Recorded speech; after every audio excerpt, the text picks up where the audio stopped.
we can start to think spiritually and emotionally.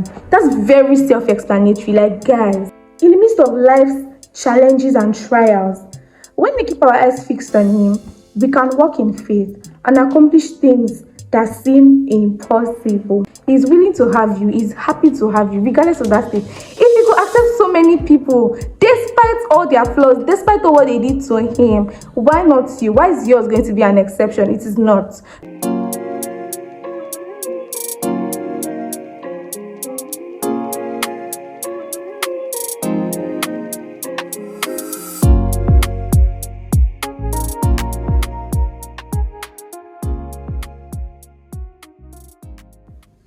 Hey guys, welcome back to my YouTube channel. If you are new to my channel, kindly subscribe to my channel. I must say welcome to my channel. If you are new to my channel, I am Ditoke Olajide. I am happy to have you on my channel. You should consider subscribing if you have not subscribed. In this video, I will be talking to my fellow believers and to some people that may be watching this video and are yet to be saved. This video is for you if you have not given your life to Christ and you probably don't know how to, or you want to, but you feel like Jesus can't take me. See as I be. No way.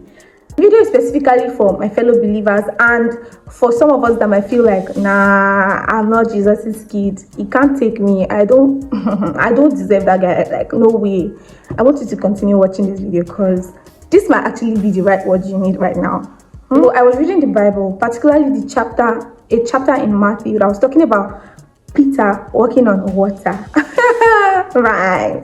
Before that day, like before reading that chapter, I'd actually heard the story of Peter walking on water. But the way the Holy Spirit works sometimes, like, it's like, I didn't think of it like that. Why did you just show me these things? Since all these days I've been reading this thing. Anyways, I've not read it before, but I've obviously heard the story of how Jesus was walking on water and Peter was like, let me just do that. No, he did not say that. But like his point was that Jesus was walking on water. He had so much faith and was like, he can walk on water too. If it is you, Master, command me. Let me walk on this water too. And Jesus was like, okay, come. And he actually had faith and he was walking on the water. But there was a particular part of that Bible story that like made me reason things. I'm like, and that is the reason why I'm doing this video. So Peter had so much faith and he was ready to like walk on water, and yes, he was walking on the water. I was so interested in this story that I had to watch like an animation. I had to watch like a cartoon to like get a kind of pictorial scenario. Do you get? So from the cartoon what I watched, Peter was almost like let's say this is Jesus, this is Peter, this is the boat. So it was like he had gone this far, remain this distance, and because Peter became scared, started looking back. Like he was looking at Jesus before, he was going and the whole thing was going well, but Peter saw, I don't know what he was thinking, obviously, but he was close to Jesus, but he now like looked back and he was scared. He was scared. Peter was scared. Oh man, that had courage. Like, you were that bold. You always there walking over that. Oh, God, just face front. I'm saying it's like it's that easy. No, it's not.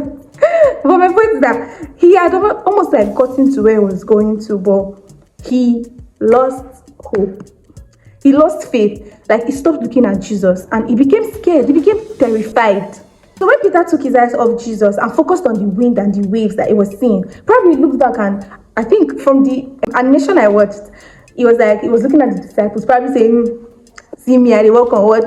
I don't know.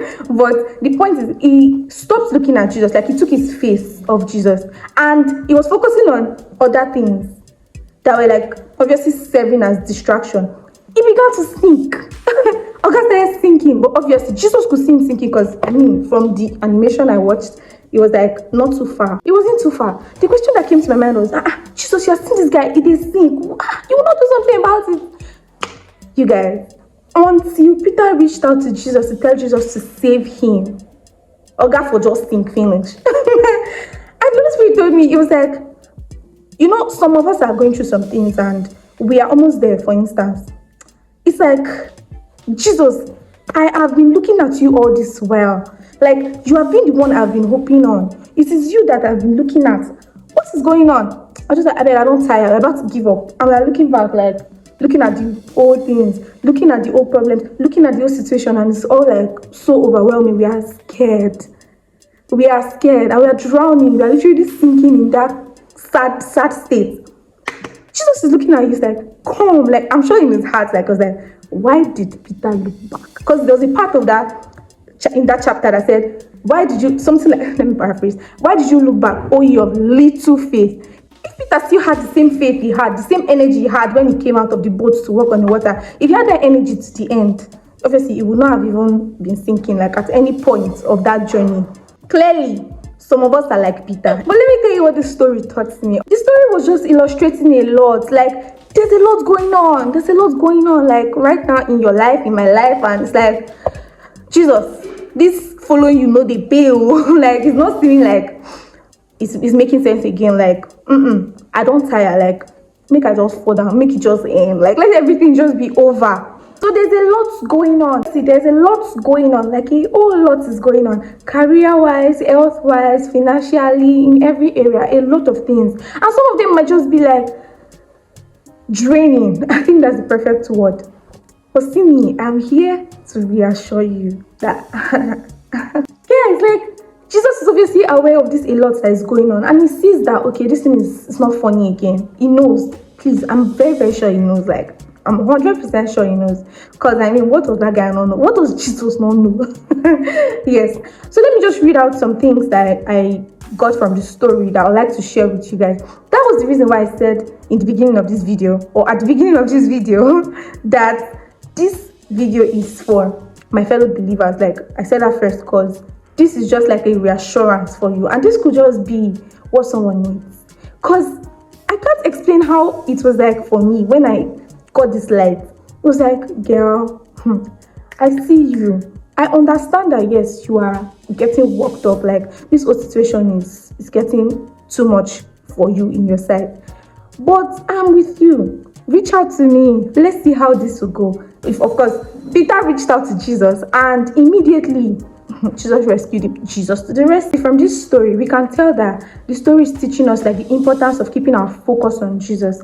In the midst of life's challenges and trials, when we keep our eyes fixed on him, we can walk in faith and accomplish things that seem impossible. Working on what that seems like an impossible thing, but it was possible because, yes, it was possible because it was Jesus. Like, Peter understood the power that Jesus carried. He understood that Jesus had authority over everything.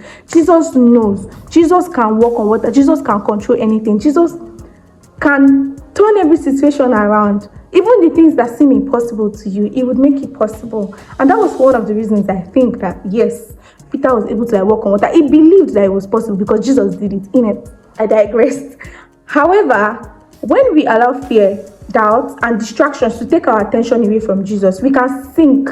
We can start to sink spiritually and emotionally. That's very self-explanatory. Like, guys, if we just take our gaze off the cross, take our gaze off Jesus's way, it's like we are just drowning. I don't know your situation, but I know that Jesus sees you and is aware. So to my fellow believers and to anyone that might be watching this video now, and it's almost like Peter, like, you're at that point where you're like, Jesus, nah, like, you have to rescue me. He obviously sees you and he's aware. So it might just be like, okay, reach out to me. Let me help you. Let me save you from this whole thing. And you have not done that yet. But if you have done that and it's still like that, I'm just here to encourage you and reassure you that he's with us. Because I'm also talking to me. I'm talking to you guys, because we're in this together, guys. He's with us. Like, he's going to sustain us. Let us, like, stay encouraged from this story. So I'm encouraging us to reflect on this story. Is there any area of your life? Is there any area of my life that I'm already like Peter? Like, I've almost got it there, but I have already pushed myself back to the back. Like, I'm drowning because I have lost faith. I have lost hope. This is just to reignite hope in you and to let you know that you have to trust him. You really do have to trust him. Like, he's with us. He's going to help us through it. Okay? So to the other people that I made this video for, see, I was also reading this book of Matthew. Sorry, guys. I think because I'm having a Bible study time, like, in this book of Matthew, like, anything I learn, like, I'm just so, like, let me come and tell you people too. Like, only me cannot just be, this light cannot be shining bright only my eyes. She gets. So there's a particular chapter, particularly chapter 20, and Jesus was telling us the story of the workers in the vineyard. In that story, what I got was like, okay, You guys work for me, I'll pay you this month amount, let's say 10 euros. I'm going to pay you 10 euros. So some people have been working like, let's say from 7 o'clock. Some people, let's say they've been working since like 10 a.m. in the morning, and they've been working hard like just for this 10 euros, because it said you pay 10 euros. Like, the amount of hours that you have worked for does not really matter in this case, because the main thing is just for you to work and get your money, right? So while the people that started already were still on their job, some other people that did not have like work, they also came. Like, he told them to join the others that were working in the vineyard, so they could like they could also work. So even though those people had already started their work like earlier, those people that like from the Bible, like 3 hours after, 5 hours after, those people have already started working on. Some hours after, some people even came like 1 hour to the end of the whole work and they still got the same amount as the people that have been working since morning. You imagine working from 10 a.m. till 10 p.m. and someone that started working like 9 p.m. ends by the same 10 p.m. still gets the same amount as you are getting. It is like, why are you cheating us? That story, regardless of the time that they started working, they still receive the same daily wage. So this clearly demonstrates that God's grace is available to everybody. Like, it is available regardless of like when you are starting it. Like, I'm not saying that you should wait till you should postpone your salvation. I'm just trying to say that if you start now, someone that started before, everybody, your aim is still, your reward is still to make heaven, right? It's you that is giving your life now. This is trying to demonstrate something. Let me read it as I wrote it. That salvation is not based on your merits, but solely on God's grace. Like, it is His grace. So to you that feels like, okay, this thing is not making sense, I don't think I can come to Him, He's not going to accept me, I'd like to remind you that, okay, yes, salvation is not based on merit, though. It's not based on anything but God's grace. So God's grace is readily available to you if you are willing to come to Him. This is just to encourage you to please do give your life to Him. He's willing to have you. He's happy to have you, regardless of that state. If He could accept so many people despite all their flaws, despite all what they did to Him, why not you? Why is yours going to be an exception? It is not. So I am telling you that, okay, yes, you might feel like that, it's just your feeling, but you are wrong.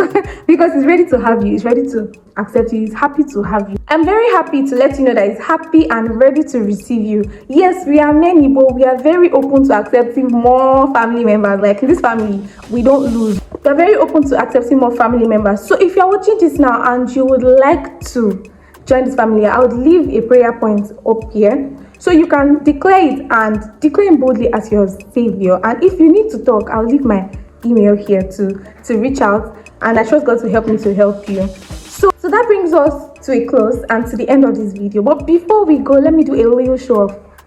I know you guys can see my hair. I know you really like it. Just so you know, I made it myself and I'll be making a tutorial. I have a tutorial that will be coming up soon. So do well to subscribe if you want to see this and don't want to miss out, because guys, you think it's easy to do this? No, it's not, but it's possible. So stay beautiful, stay fabulous. Till the next time I come across your screen, I remain Toke Olajide. Bye guys.